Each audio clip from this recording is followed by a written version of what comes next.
pas beaucoup pour le moment ce soir, mais je crois qu'au fur et à mesure, nos frères et sœurs vont arriver. Alors j'espère que la journée a été bonne pour vous, que vous avez pu vaquer à vos occupations et que vous êtes prêts à entrer dans le sabbat en ce soir. Alors j'aimerais prier avec vous pour remettre ce moment entre les mains de notre Seigneur. Nous voulons te dire merci, Seigneur, pour cette journée que tu nous as permis de passer. Et nous voulons te demander pardon, Seigneur, parce que certainement nous n'avons pas manqué nos pensées dans ton nom, par nos pensées, notre comportement, nos actions. Merci de nous laver dans le sang précieux de Jésus, ton Fils. Et Seigneur, ce soir, en ce jour de sabbat, je te demande, s'il te plaît, de nous aider afin que nous puissions t'accueillir comme il se doit. Que ce moment de louange et cette prédication que nous allons entendre puisse vraiment nous fortifier, Seigneur, et que tu puisses nous remplir du Saint-Esprit car nous en avons besoin. Merci de nous aider à rayonner pour Jésus et que le monde entier voit combien nous t'aimons. Conduis-nous ce soir, je te prie en Jésus pour ta gloire. Amen. Amen. Depuis que nous avons donné notre vie à Christ, nous voyons une différence. Comme nous dit ce chant, les choses anciennes sont passées, voici, tout est devenu nouveau. Alors nous aimerions chanter avec vous, tout est différent. Je vous dirai comment j'ai donné mon cœur à Jésus. Chantons ensemble ces paroles.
C'est le ciel qui vous apporte.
paroles comme une prière. Oui, par ton sang, lave mon cœur, rends-moi plus blanc que la neige, ô Seigneur. Ô mon Sauveur, à toi seul je veux être. Au numéro 341.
tout le monde.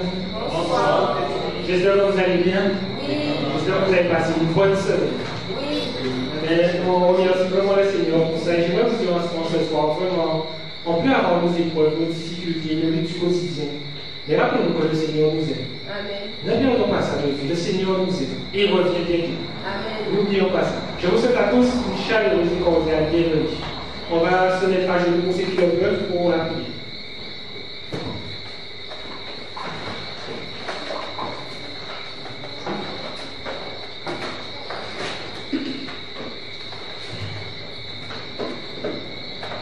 Éternel, notre Père et notre Dieu, Seigneur, nous sommes contents de venir te voir ce soir. Tu nous as dit que nous pouvons nous accrocher avec assurance de contrôle et nous venons, Seigneur, disons ce soir.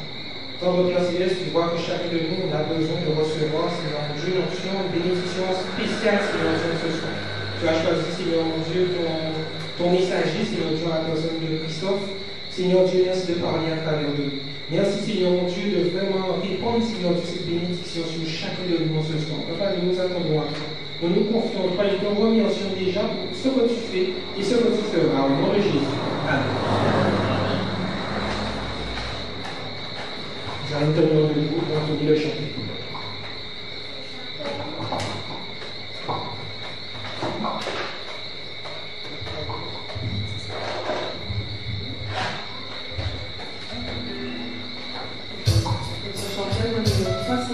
Confiance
joie de vous retrouver.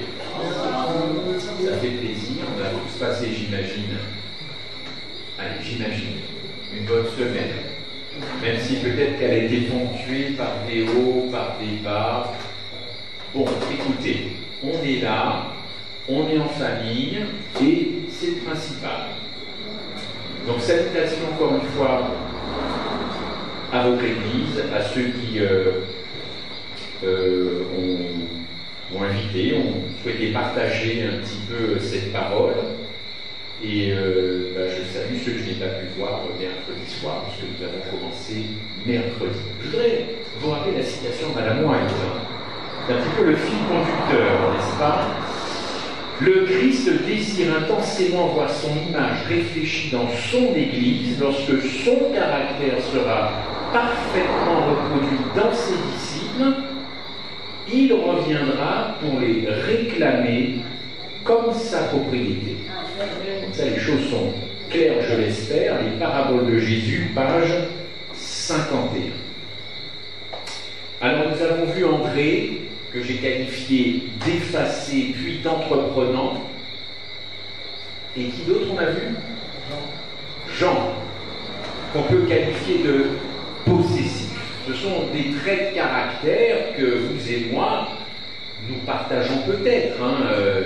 Il y a des personnes qui sont possessives, il y a des gens qui sont plutôt effacés. Moi, ce que je voudrais vraiment qu'on retienne ce soir, c'est qu'il faudrait que nous parlions davantage de guérison. Et c'est vrai, de guérison. Il n'y a pas de fatalité dans la vie. Je ne crois pas.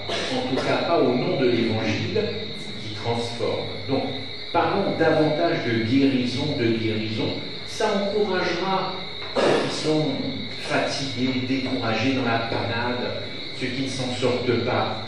On ne peut pas continuer à mettre peut-être un peu de côté la guérison, même si on en parle. C'est pas... Mais davantage de guérison. Je vous disais que l'Église, oui, c'est un hôpital parce que nous sommes des pécheurs, mais un hôpital où parfois on a beaucoup de mal pour certains à guérir et on ne comprend pas pourquoi on ne guérit pas. Pourquoi quand on rentre dans l'église à l'âge de 15-20 ans, je ne sais pas, on en a 50 et on entend dire qu'on est toujours le même, il n'y a pas eu de changement. Alors, il y a quand même un problème, y compris pour moi, votre serviteur, je me mets dans le lot avec vous. C'est quand même pas normal de voir des frères et sœurs qui auront toujours le même caractère qu'il y a 10, 15 ans, 20 ans, quand ils ont pris le baptême, par exemple. Sans juger, sans... Le caractère, ça se voit. Alors, parlons de Pierre. Pierre, l'impulsif, entêté. Il y a peut-être des pierres dans l'église ici. Levez la main, les impulsifs. Non, ne levez pas la main. Vous vous reconnaîtrez vous-même. Est-ce que c'est bon d'être impulsif? Mon frère, toi que je le vois toujours derrière les trucs. Est-ce que c'est bon d'être impulsif? Oui, non? Des fois, oui. Il faut temporiser. Bon, en tout cas, vous connaissez Pierre. On va essayer de creuser un petit peu le caractère de Pierre. Bon, c'est quand même quelqu'un qui est très connu, n'est-ce pas? Impulsif. Et d'ailleurs, c'est dommage parce que c'est ce qu'on pourrait ne retenir que de lui. Pierre l'impulsif, le violent, on va voir ça. Souvent, on ne retient qu'un trait de caractère d'une personne, alors qu'elle en a d'autres, mais on ne voit que celui-là. Et parfois, ça peut desservir. Jésus va se servir de l'impulsivité de Pierre pour faire un deuxième Pierre. On va voir ça. Ok? Mais il y a des gens, encore une fois, qui aiment peut-être ce côté impulsif chez Pierre. Parce qu'on pense que finalement, l'impulsivité, comme dit Stéphane, parfois, peut-être, ça peut servir. Encore faut-il qu'on s'entende sur ce qu'on appelle impulsivité. On est bien d'accord, les mots ont un sens. Aujourd'hui, les mots n'ont plus de sens. Il faut redonner du sens aux mots que l'on emploie. Quand Jésus dit à Pierre en Matthieu 16, 18, 19 de le suivre, viens, suis-moi. Pierre, il n'en sait pas plus sur son ministère, mais Jésus va le préparer, car à ce moment-là, Pierre n'a pas la vision de son ministère. moi j'avais été à l'époque de Pierre, que Jésus m'avait dit, tiens toi, suis-moi, je ne suis pas sûr que j'aurais suivi le Christ. Luc 5, 1 à 11. Prenez les références, ça peut vous servir peut-être plus tard si vous donnez une étude biblique sur le caractère, que je rappelle, c'est la seule chose que nous emmènerons au ciel. Moi, j'aimerais qu'on prêche davantage sur le caractère, parce que comme c'est la seule chose qu'on emmène, je trouve curieux qu'on n'y ait pas assez de prédication sur le caractère. Mais c'est le seul truc qu'on va emmener au ciel. Donc, les comptes en banque bien fournis ou peu fournis, les belles voitures, les belles maisons, ça, c'est voie à la destruction. C'est même pas la peine de compter là-dessus, de s'attacher à ça. Ça va être brûlé, détruit, liquidé. Et comme il n'y a que le caractère que j'emmène au ciel, on devrait davantage s'intéresser à ça, je pense, dans nos prédications, dans nos méditations, dans nos foyers, par exemple. La JIA, la jeunesse, c'est à ça que le caractère se fait, là. L'enfant que tu tiens sur... Maintenant, son caractère, là, est en train de se faire, son caractère pour l'éternité. C'est pas une petite affaire. Donc, Luc 5, 1 à 11, c'est la décision de Pierre. Il est entier. Bon, vous savez, c'est la fameuse histoire de la pêche miraculeuse. Et là, tous les filets sont remplis, et vous avez une phrase de Pierre qui dit « Seigneur, éloigne-toi de moi, car je suis un homme pécheur. » Oh là là, quelle phrase! Quelle phrase! Alors ce Pierre, oui, il a conscience de son état par rapport à Jésus. Et au fond, il doit se dire à ce moment-là, je ne vais pas être capable de le suivre, ce Jésus-là, ce Messie. Moi, je suis marin pêcheur. Il faut tout abandonner. Je ne connais même pas mes compétences. Il n'y a que la pêche que je connais. Il n'y a que la pêche. Alors, je ne suis pas à la hauteur. Il y avait chez Jean et André une recherche spirituelle. Je l'ai dit mercredi soir, ces deux-là, c'était les disciples de Jean-Baptiste. Donc, en suivant Jean-Baptiste, ils cherchaient et ils avaient trouvé quelque chose. Mais Pierre n'a jamais été un disciple de Jean-Baptiste, c'est un marin pêcheur. Il fallait faire entrer l'argent dans la société. Moi, je me pose une question. Est-ce que la foi, ce ne serait pas obéir avant d'avoir les compétences? Je mets ça sur votre cœur. Est-ce que la foi, ce ne serait pas, entre autres, obéir avant d'avoir les compétences quand vous êtes choisi par le Christ? Évidemment, dans Matthieu 14, 24 à 32, c'est l'histoire de Pierre qui marche sur l'eau. Seul Matthieu rapporte cette histoire, on ne sait pas pourquoi. Ok, Pierre a déjà vécu tout un tas d'expériences avec Jésus. La tempête apaisée, la fille de Jairus, des esprits impurs chassés. Ok, et là, je ne sais pas comment vous interprétez un petit peu cet épisode, il se lève, on va le prendre le texte d'ailleurs, Matthieu 14, prenez le 14, 24 à 32. On va aller juste Matthieu 14, 24, voilà. Le voyant marcher sur la mer, ils ont tous eu peur, c'est d'un fantôme. Et de la frayeur qu'ils eurent, ils crièrent, mais aussitôt Jésus leur parlait, leur dit, rassurez-vous, Matthieu 14, rassurez-vous, c'est moi, n'ayez pas peur. Et Pierre, au verset 28, lui dit, Seigneur, si c'est toi, ordonne que j'aille vers toi sur les eaux. Je ne sais pas comment vous interprétez un petit peu cet aspect de Pierre, mais est-ce qu'il a voulu peut-être, comme on dit, en jeter auprès des autres, bon, c'est moi, je vais y aller, quoi. Et si c'est toi, dis-moi que je viens. Bon, les autres, comme ça, au moins, je ne sais pas, peut-être qu'il est... Il est vrai, oui, ça c'est quelqu'un d'entier, ça c'est sûr. Mais est-ce qu'il n'y a pas un côté, à cette époque-là, chez Pierre, une espèce d'impulsivité En tout cas, il veut marcher sur l'eau pour aller à la rencontre du Christ. Pas les autres, d'ailleurs, pas les autres. Lui s'est mis en premier. Mais il y a un problème dans cette histoire.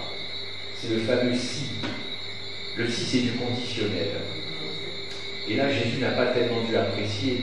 Il était gentil, Jésus, avec Pierre, parce que bon, il était homme de peu de foi. C'est gentil, ça. Dans la bouche de Jésus, ça peut pas être méchant, n'est-ce pas? C'est le fameux si. C'est ce si-là qui l'a un petit peu embêté. Seigneur, si c'est toi. Est-ce que Pierre a voulu se montrer différent des autres? A-t-il voulu impressionner les autres en allant à la rencontre du Christ? Possible, mais attention, moi je retire de cet épisode une chose importante. Chers frères et sœurs, ne confondez jamais la foi et le zèle. Je ne sais pas si vous avez déjà réfléchi à ça. On est là pour réfléchir. La foi, ce n'est pas du zèle. Et le zèle, ce n'est pas de la foi. Vous trouverez toujours autour de vous des gens qui sont zélés, même zélés pour le Christ. Cerise sur le gâteau. Ça ne veut pas dire qu'ils ont de la foi. Et à contrario, si vous avez de la foi, vous n'êtes pas forcément zélé. Ce n'est pas une vérité absolue que je suis en train de vous dire. Mais moi, j'aimerais qu'on fasse attention, parce qu'encore une fois, moi je retiens ce que dit Paul en Romains 10, verset 2, quand il parle des Juifs, et Paul était juif, si je ne me trompe pas. Qu'est-ce qu'il dit en Romains 10, verset 2 ? Ils ont du zèle pour Dieu. Oh là là, ça c'est bon ça. Mais ils sont sans intelligence. Ah, par contre là, il y a un hic. Ils sont zélés pour Dieu, mais n'ont pas d'intelligence. Et souvent, les zélés font du tort à l'évangile. Trop souvent, peut-être. Il n'y a pas de fatalité, l'Éternel peut redresser tout cela. En tout cas, le caractère de Pierre, on sait qu'il y a eu souvent des réactions spectaculaires. Et Jésus s'est servi de ces réactions pour relever Pierre et pour qu'il agisse avec sa foi plutôt qu'avec son zèle. Observez encore une fois dans la barque.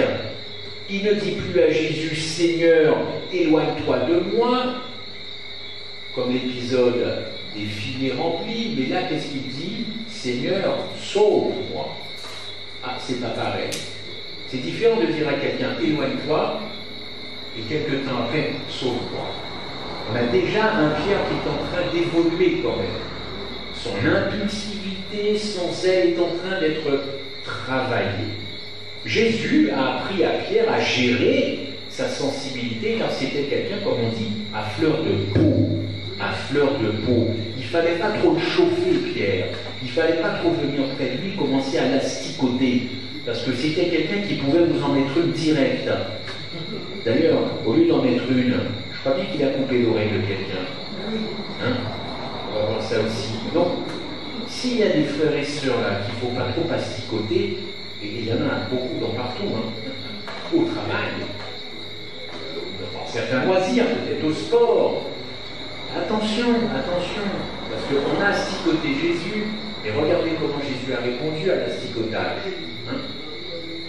Si votre modèle c'est le Christ comme moi, je n'ai plus le droit de réagir comme je réagissais avant ma conversion. Que les choses soient entendues, pas de fatalité. Alors Pierre, c'est vrai, ne prenait pas le temps de penser avant d'agir, et ça peut jouer contre nous aussi dans certains cas. Ça peut même causer des dégâts. Et j'ai envie de vous dire que la personne qui est zélée, elle a tendance à vouloir montrer aussi sa foi. Ah oui, forcément, il faut bien quand même montrer de temps en temps qu'on a de la foi, qu'on se lève tôt le matin pour prier, qu'on se couche tard pour prier, que 24 heures du samedi, on est là, on rend service tout le temps. Il y a des gens, ils aiment bien montrer leur engagement et leur foi. Bon, attention, parce que il y a aussi des gens, peut-être les mêmes, et peut-être même moi, qui voudraient paraître forts spirituellement. Je suis costaud, les doctrines je connais, je suis bien là, je suis bien installé, je suis fort spirituellement. L'Éternel est mon berger, je ne manquerai de rien, il me fait reposer dans le... On connaît tout ça. Attention, chers amis, à ne pas essayer de paraître fort spirituellement. Parce que ça porte un nom dans la Bible, dans un texte de 1 Jean 3 ou 1 Jean 4, ça s'appelle l'orgueil de la vie. N'est-ce pas? Convoitise de la chair, convoitise des yeux, et l'orgueil de la vie. Peut-être qu'un autre jour, je vous dirai qu'est-ce qu'il faut mettre dans ce texte de l'orgueil de la vie. Mais j'y vois, en tout cas, toujours en me basant sur le texte biblique, je ne vous dis ça pas par hasard, mais lors des tentations du Christ dans le désert, Jésus a été confronté à l'orgueil de la vie, à la convoitise de la chair et à la convoitise des yeux, puisque c'est Satan qui lui proposait tout cela. Le Christ n'a absolument pas souscrit à ces choses-là. On y reviendra peut-être une autre fois. Matthieu 16, 21. Jésus annonce aux disciples sa mort.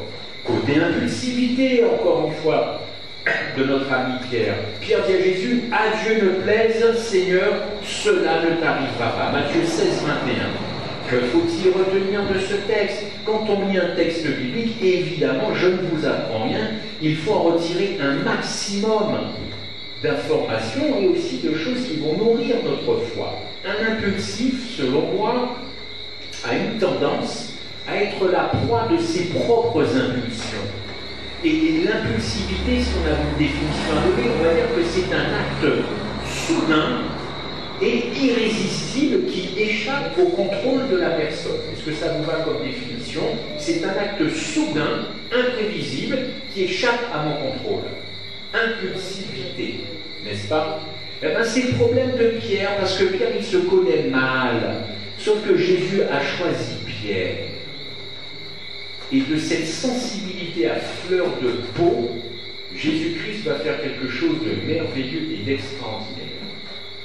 Si vous êtes impulsif, si ça vous pose des problèmes ici ou ailleurs, il n'y a pas de fatalité. Demandez une correction divine de cette impulsivité. Ça ne sert, alors, je ne veux pas contredire Stéphane, mais franchement, dans beaucoup de cas, l'impulsivité ne sert à rien.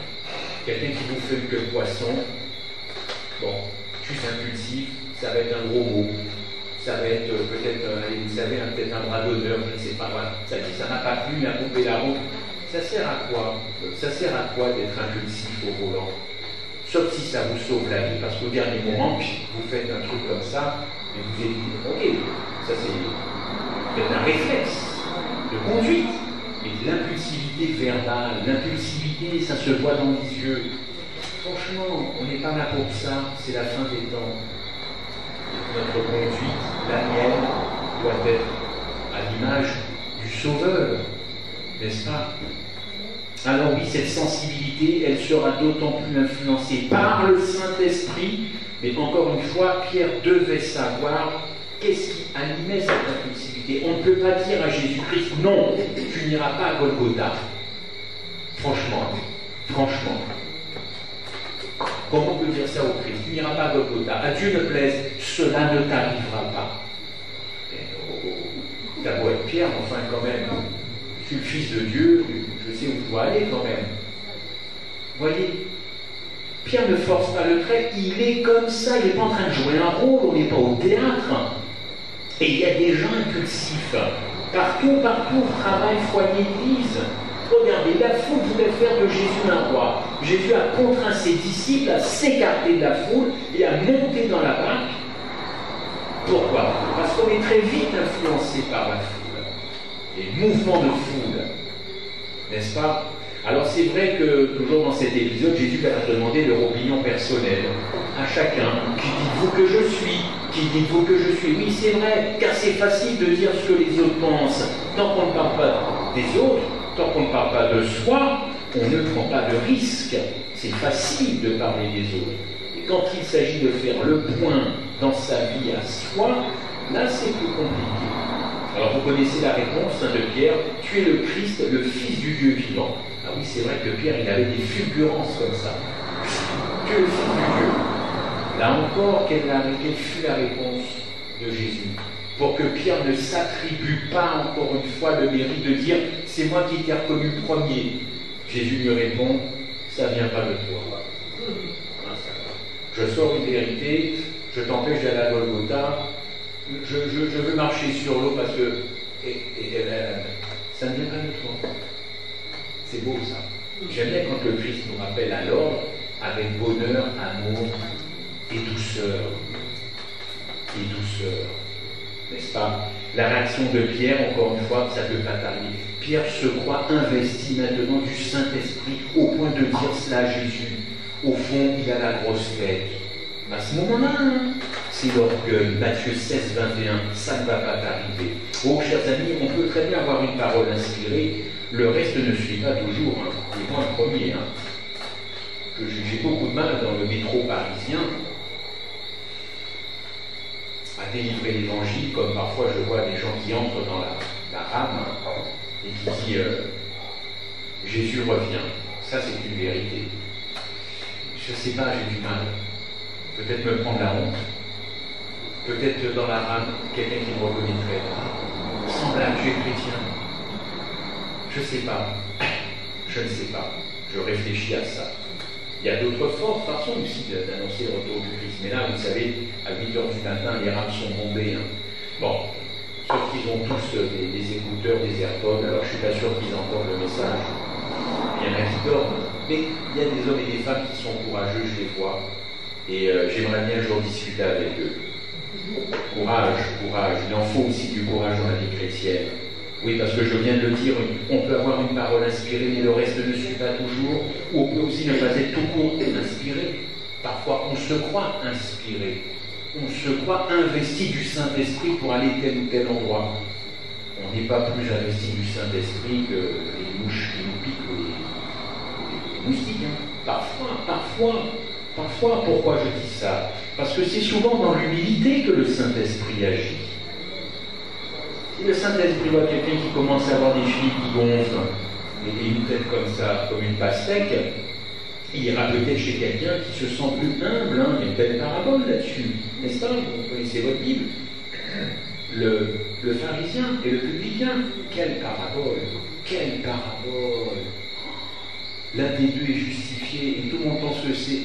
Ben non, justement, c'est pas le religieux qui est justifié, c'est l'autre, qui se voit tellement petit qu'il n'ose même pas regarder le voisin. Quelle parabole! Oui, c'est dans l'humilité que je pense que le Saint-Esprit agit. Pierre a toujours pensé faire le bien, mais là, son intervention a été rejetée. Pierre doit encore apprendre. Il doit encore apprendre. Voici 3 choses, selon moi, qui ont mis Pierre dans une situation dangereuse. L'impulsivité, la réussite, se croire vainqueur dans tous les domaines. On pense qu'on ne se trompe pas quand on réussit. C'est vrai, je trouve, hein. Ou quand on a de la notoriété. Si je suis connu, tout ça, si tout le monde vient me faire des grands machins comme ça, bon, parce que je dis, je ne dois pas me tromper. Ou alors, encore une fois, se croire vainqueur dans beaucoup de domaines. La réussite, l'impulsivité, celui qui dirige peut tomber dans l'impulsivité. L'orgueil, quand on se prend au sérieux. Voilà, 3 thématiques, 3 thèmes qui ont fait que Pierre, ça l'a planté. J'en rajouterai peut-être une 4e, je réfléchissais à ça aujourd'hui. C'est quand on se croit indispensable. Oula, quand on se croit indispensable, ça doit créer quelque chose dans le cœur. Je suis indispensable, personne ne peut faire ce que je fais, donc il y a bien un truc comme ça, hein, quand on se croit indispensable. Réfléchissez à ça ce soir. Et je trouve qu'il y a de l'orgueil qui commence à venir chez ces personnes-là. Matthieu 26, 47, 54. On retrouve Pierre qui coupe l'oreille de Malchus. Non seulement c'est un impulsif, mais c'est un violent. Qui a eu l'idée, franchement, d'aller choisir un impulsif et un violent? Jésus. S'est-il trompé? Non. Jésus prend Pierre, qui réagit avec violence dans ce jardin, puisqu'il coupe l'oreille. Il ne comprend pas. Il ne comprend pas que la violence, ça ne sert à rien. En fin de compte, c'est la chair qui parle encore chez cet homme. Alors que le Christ est prêt à offrir cette mort gratuite pour tous, sans problème, non. Il ne veut pas de cette mort. Il ne veut pas. Pierre propose une mort qui aura pour prix d'autres morts. Pierre ne veut pas se donner gratuitement. Or, il a en face de lui quelqu'un qui va se donner gratuitement. Cet homme est en train d'apprendre au fur et à mesure de ce qui se passe beaucoup de choses et qui transforment son caractère. Jésus connaît votre tempérament. Il connaît nos entêtements. Les têtus, voilà encore un caractère terrible, ça, les têtus, qui ne veulent jamais changer la vie. Mais Jésus fait avec ça, il transforme ça, et il va utiliser ça à bon escient, autant que nous acceptions d'être changés, n'est-ce pas? Ah oui, alors la violence physique de Pierre, c'est pas une solution. Alors Pierre était un homme de parole, maintenant c'était aussi un homme qui a des actes. Ouais, ça c'est louable, c'est bien, mais pas dans ce sens-là. Pas dans ce sens-là. Vous savez, le Seigneur Jésus-Christ a beaucoup de travail avec nous. Hein. Il a dit, veillez et priez. L'esprit est bien disposé, mais la chair est faible. Il faut accepter de déposer les armes de la chair et prendre les armes de l'esprit. L'orgueilleux doit passer par là, tout comme l'entêté, tout comme l'impulsif. Et puis je pensais aussi un truc, n'engageant pas Dieu dans des projets qui ne le concernent pas.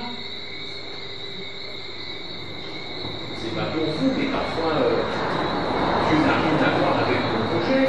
On pense qu'il y a l'imprimatur de Christ sur ça, mais non, Dieu n'est pas forcément engagé dans tous nos projets, n'est-ce pas? Même au nom de la défense de l'Évangile, parfois le Saint-Esprit est ailleurs.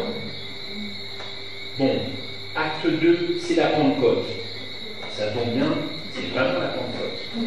Dimanche et lundi, j'ai pas fait exprès. La Pentecôte. Alors là, la Pentecôte, Pierre a changé. Qu'est-ce qui se passe? Rappelez-vous, quand il était lors de la transfiguration, qu'est-ce qu'il a voulu faire? Est-ce qu'il a voulu partir ou rester? Rester. D'ailleurs, on va faire une tente, hein. On est trop bien là, on est trop bien, on est ensemble et tout ça. Là, à la Pentecôte, non, terminé. Il ne veut plus planter sa tente. Qu'est-ce qu'il veut faire? Partir. Ça y est, ça y est. Il a compris. Maintenant, il est sous le contrôle du Saint-Esprit. Alors, son message continue de déménager, mais son message est sous contrôle. C'est ça qui fait la différence. Fougueux, mais sous contrôle.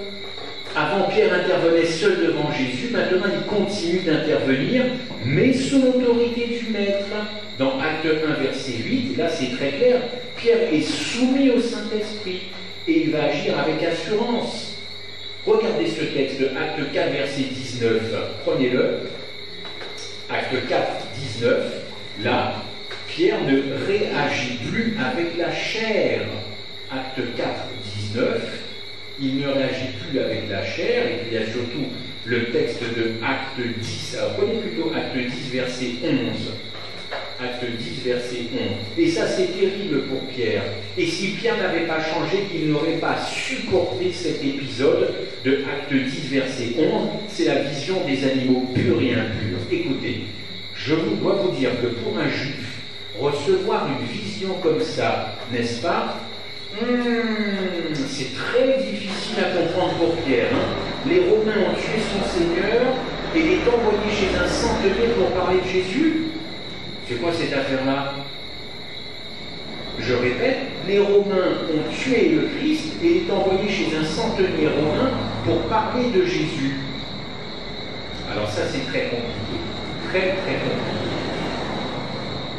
On poursuit, Acte 10, 28, on reste dans Acte 10, on file au verset 28, et là, on a un Pierre qui, ça y est, il est mûr. Acte 10, 28, je vais le lire. Et ça, c'est terrible, encore une fois, pour un juif de dire ça. C'est terrible pour un juif de dire que Dieu m'a appris à ne dire aucun homme souillé ou impur. Pour un juif, aller dire que personne n'est impur, personne n'est souillé, c'est mission impossible. Parce que les juifs, vous savez comment ils se considéraient? Pur de chez pur. Et tous les autres, les païens, les renégats, les bandits, vous étiez des mécréants.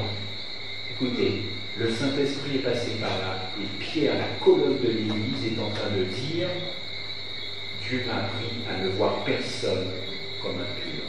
Très, très difficile. Et ça, c'est un changement, parce que le Saint-Esprit est à l'œuvre. Et là, Pierre, il est mûr. Il y a une révolution qui s'est passée dans sa tête. C'est très compliqué, c'est extrêmement compliqué pour lui d'accepter ça. Mais il change, il est en train de changer. Tradition, habitude, parfois ça nous fige. Les traditions, les rituels, ça peut nous figer dans un certain confort, y compris d'ailleurs dans l'Église. Et tout le rituel de l'Église, ça sécurise. C'est vrai, ça sécurise. Pourquoi je vous dis ça? Parce que cet homme a changé sous l'impulsion du Saint-Esprit, à l'initiative du Saint-Esprit. Mais parfois, nous refusons très clairement la parole, pas forcément chez nous, encore que mais au profit encore du rituel ou des habitudes. Peut-être que dans certaines églises, par exemple, je pense à la Sainte Seine, c'est en général dans l'église adventiste, c'est une fois tous les trimestres, hein, si je ne me trompe pas, à peu près. Mais si vous imaginez que le 3e mois est passé, et il faut faire intervenir, ou je ne sais pas, quelque chose se passe, et il faudrait décaler la Sainte Seine d'une semaine.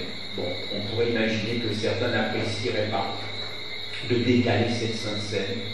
Certains tiennent vraiment que ça tombe vraiment au bout du 3e mois. Je prends cet exemple comme je pourrais en prendre.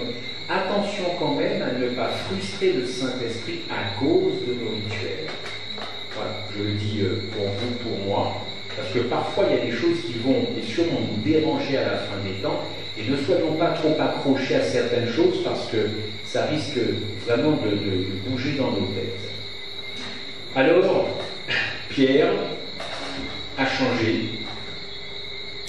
Pierre a changé, mais Pierre a rechuté. C'est comme quand on cesse de fumer. Je sais de quoi je parle. Je fumais, j'ai eu beaucoup de mal à me séparer du tabac. Je faisais toujours des promesses à ma femme.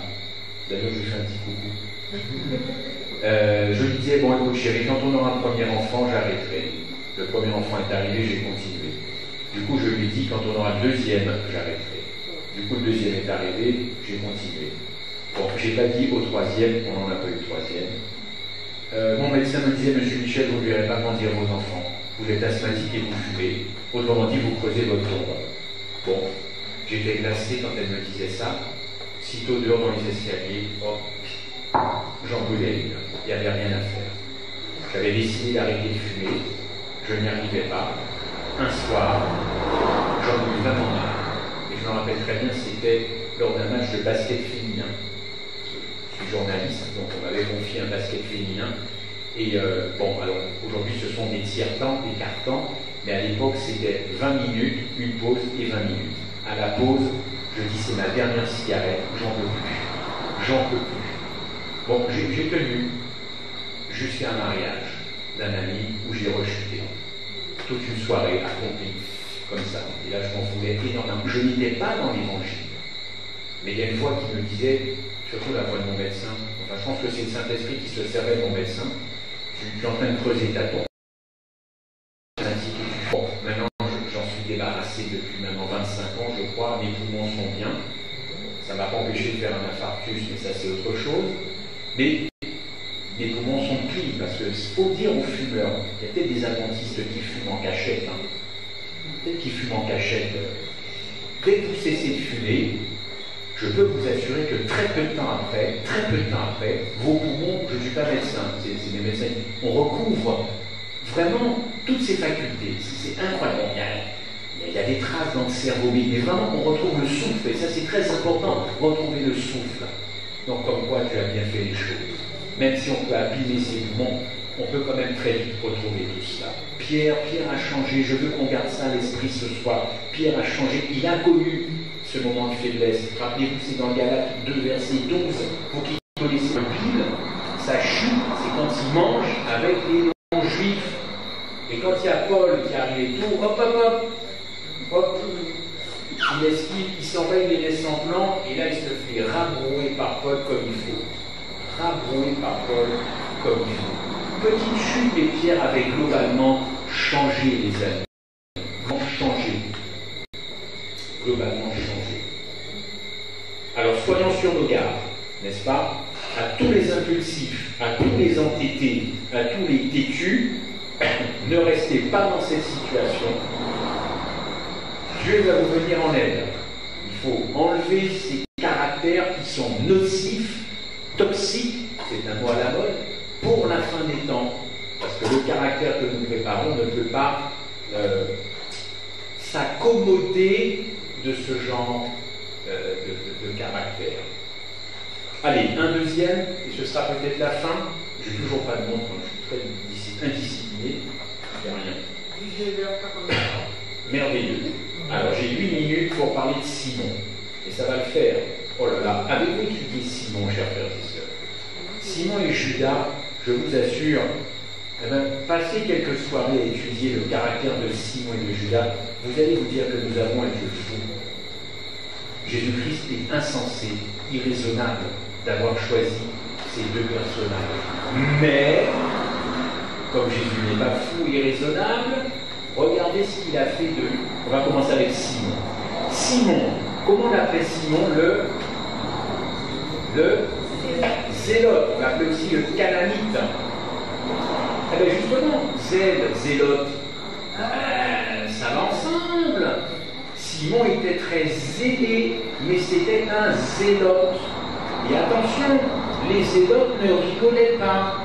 Zélote, ça veut dire zélateur, c'est-à-dire quelqu'un qui agit avec zèle. Sauf que les zélotes, vérifiez, les zélotes faisaient partie d'un parti politique nationaliste juif.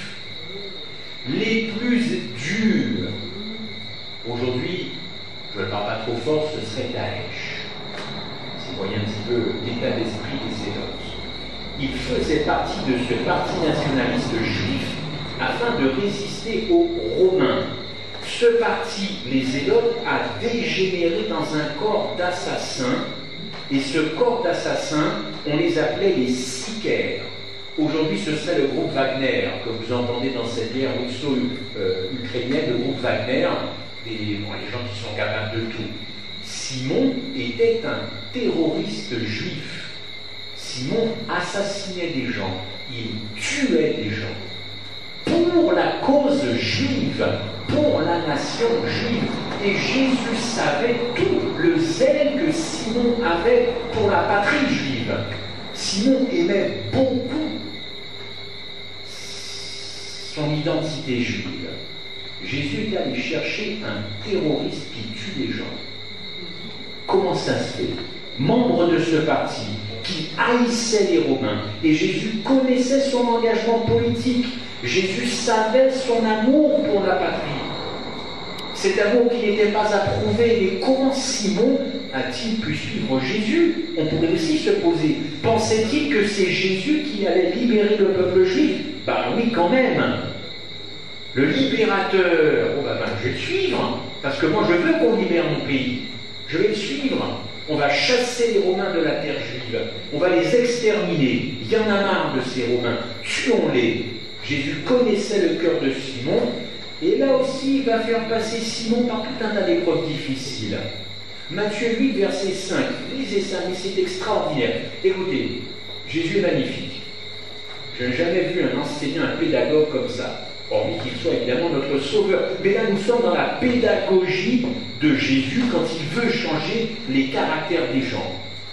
Regardez Matthieu 8, verset 5. Vous connaissez cette histoire. Je vais vite la reprendre avec vous avant qu'on se sépare. Matthieu 8, versets 5 à 13. Il n'y a pas beaucoup de versets à lire. 8, 5, 13. Ok, on y va. Et Jésus étant entré dans Capernaum, un centenier, un Romain, un militaire romain, vint à lui le priant en disant « Seigneur, mon serviteur est au lit dans la maison malade de paralysie et fort tourmenté. » Et Jésus lui dit « J'irai et je le guérirai. » Mais comment Simon a pu encaisser un truc comme ça? Mais Simon a dû se dire, mais c'est un malade. Mais je pense que Simon aurait souhaité que Jésus rejette cette demande de ce militaire romain. Non, vous ne croyez pas? Ce n'est pas parce que l'on suit Jésus que l'on a de bonnes pensées et de bons sentiments envers les uns et les autres, n'est-ce pas? Et surtout ceux qui nous ont fait du tort, ou sur des sujets qui n'ont pas été réglés, des demandes de pardon qui n'ont pas été faites. Oui, j'avoue, Simon attendait que Jésus dise sûrement à ce centurion « Va supplier ton empereur, César, afin qu'il guérisse ton serviteur. Laisse tranquille le chef de la nation. » Pas du tout. Jésus va lui répondre « Je viens, je le guérirai. » Imaginez la réaction de Simon.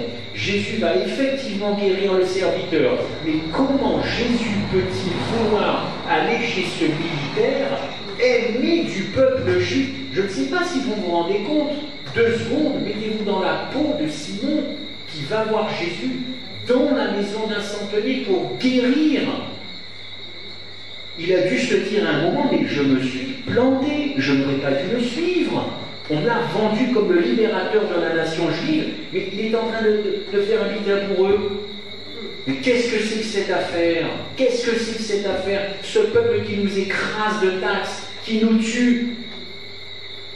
Certes, c'est vrai, il faut être honnête, quand on connaît ça, la parole, le centurion est différent des autres Romains. Il aime le peuple juif, puisque vous le savez, il a été à la construction d'une synagogue. Mais quand quand on est un extrémiste, ce genre d'argument, ça ne marche pas. Le comble de l'histoire, et ça, il a dû être témoin de ça, Simon. La phrase qui tue, la phrase qui a complètement scié en deux, vous la connaissez, cette phrase de Jésus, je n'ai trouvé personne en Israël qui avait une telle foi. Allez hop, au suivant.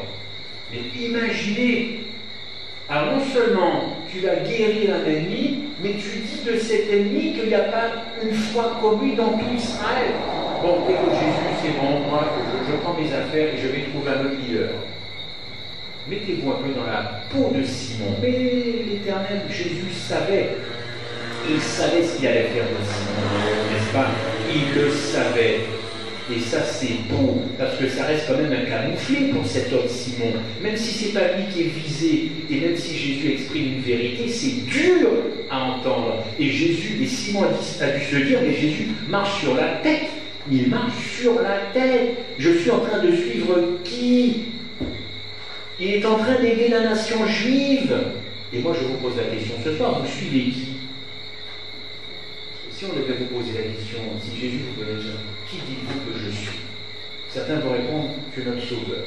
D'autres vont dire, tu es notre meilleur ami. D'autres vont dire, tu es notre modèle. Qui dites-vous que Jésus est pour vous? Moi, j'aimerais bien qu'on me réponde. Et moi aussi, je me pose la question. Avec ces années derrière moi maintenant d'attentisme, j'aimerais faire le bilan. Qui suivons-nous? Pourquoi suivons-nous le Christ? Pourquoi sommes-nous chrétiens et pas autre chose? C'est le sabbat qui nous tient? Si c'est le sabbat, ça va être compliqué, Parce que déjà que quand le Covid fait fermer les églises, on ne les voit plus revenir. Mais quand c'est l'administration qui va les fermer pour cause religieuse, alors là, si vous êtes adventiste pour le sabbat, vous laissez souffrir. Et si vous êtes adventiste parce que votre Seigneur Jésus-Christ, il est indéboulonnable dans votre cœur, vous allez pouvoir encaisser tout ce que vous voulez, vous ne lâcherez pas. Et si on est adventiste uniquement pour le sabbat, il y en a déjà pour lâcher le sabbat. C'est pas compliqué pour eux. Ils sont déjà passés au dimanche. Il y a des adventistes qui sont là. Quand on viendra de dire la semaine prochaine c'est dimanche, ils diront oui sans problème. Et vous le savez. Et vous le savez très bien. Ils diront oui sans problème. Ils auront pris la marque de la bête, ils auront apostasié, mais le pas sera fait. Donc j'espère qu'on n'est pas adventiste pour le sabbat. On est d'abord, c'est personnel, je peux me tromper, pardon Seigneur, mais surtout pour le Christ, le Sauveur. Et tout ce qui va aussi avec, évidemment, mais d'abord pour un homme et pour son œuvre. Alors oui, ce Simon, il a dû se dire, oui, mais moi je suis pas adventiste, je me suis trompé. Eh bien Simon doit méditer, et nous devons, vous et moi, et j'aimerais qu'il y ait davantage aussi de prédication là-dessus, ce très beau verset, le Matthieu 5, 44, qui déstabilise beaucoup de chrétiens, Matthieu 5, 44, aimez vos ennemis, bénissez ceux qui vous maudissent. Bénissez, dire du bien, c'est ça la racine. Alors comment peut-on dire du bien de celui qui me fait du mal? Mais c'est un casse-tête chez moi. Comment je peux aimer mon ennemi? Prêchons là-dessus. Essayons de comprendre pourquoi Jésus-Christ a dit ça. Essayons de comprendre si ça s'appliquera à la fin des temps, comment je réagirai. Moi, j'ai envie de vous dire, à la fin du monde, il y a tout un tas de gens là, les petits prophètes comme les grands prophètes, qui attendent que le ciel tombe, les nuages, les éclairs, tout ça, mais la fin du monde, dans ton cœur, tu vas la vivre comment? Dans ton cœur et dans ton caractère, tu vas réagir comment à ces choses qui vont arriver? Moi, c'est ça qui m'intéresse. C'est pas la chose qui va arriver, c'est comment je vais réagir moi par rapport à la chose qui va arriver. Dieu attend la fin du monde dans ton cœur. Ouais. Il attend la fin du monde dans ton cœur plutôt que la fin du monde parce qu'il sait ce qu'il va faire à la fin du monde. Et il aimerait bien savoir comment toi tu vas réagir à la fin du monde avec tous ces événements. Simon, je termine. Vous voyez, c'est ma dernière On va attaquer Judas plus tard.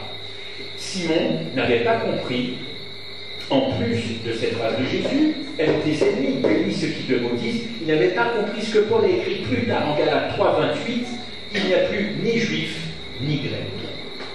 Pas facile à encaisser, hein? Ni juif, ni blanc, ni noir, ni jaune, ni marron, ni bleu. Plus rien, plus rien. Et puis, comme j'aime mon pays, j'aime ma Guadeloupe, vous savez, je suis né ici, j'ai grandi, papa et Marie Galante. Nous fêtons la commémoration de l'abolition de l'esclavage, à partir de ce soir, demain dimanche. Et c'est vrai que c'est mémoriel. Le peuple noir a souffert, il a été mis en esclavage. Je suis allé au Bénin.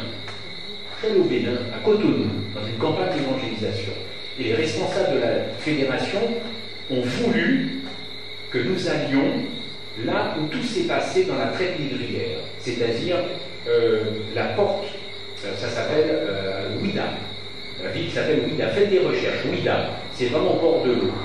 Mon cœur a saigné de voir comment le peuple noir a été traité. Toute la traite négrière est partie de Cotonou, enfin Ouida, c'est Bénin, Nantes, alors Bénin, Antilles, Nantes, la ville de Nantes en métropole, le fameux triangle. Tout est parti d'Afrique et du Bénin. Et quand le guide nous retraçait tout le chemin, c'est parti d'un bâtiment portugais, et il nous a retracé, il y a des stèles, il y a des inscriptions, enfin, c'est dingue, c'est dingue.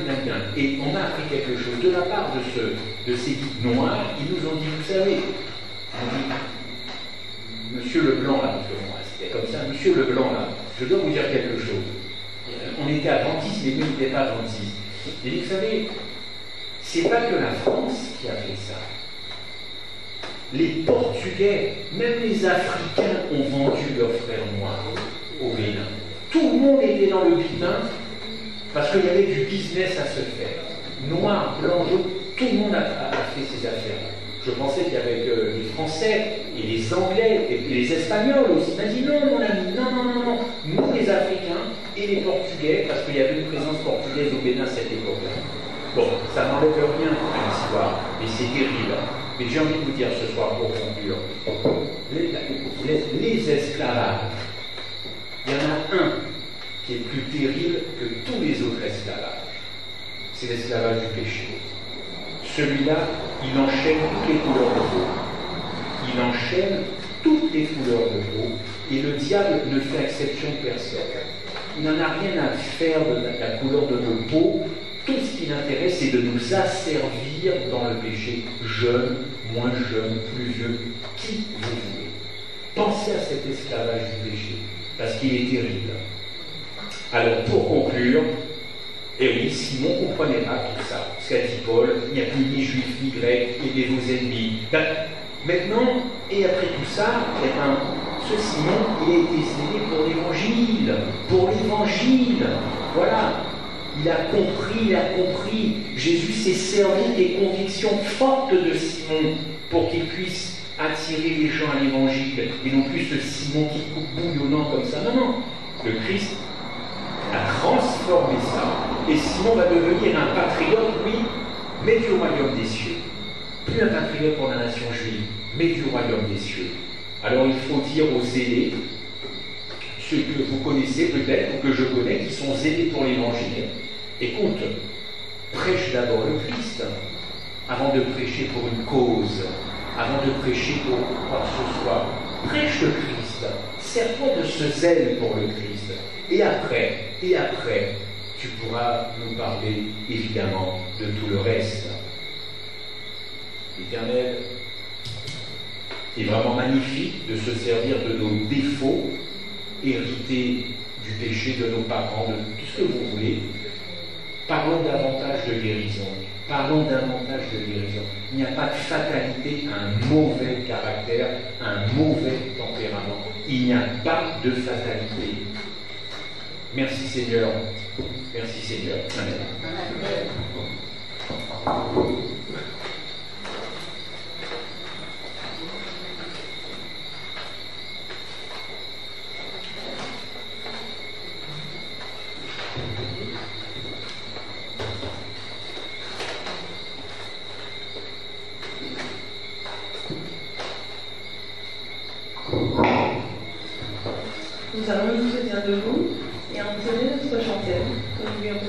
accepte. En toi, Seigneur, j'ai mis ma confiance.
Merci Père de considérer le caractère des disciples, de nous poser des questions sur nos caractères, de nous rappeler qu'il n'y a pas de fatalité, que tous les mauvais traits que nous avons, tout ce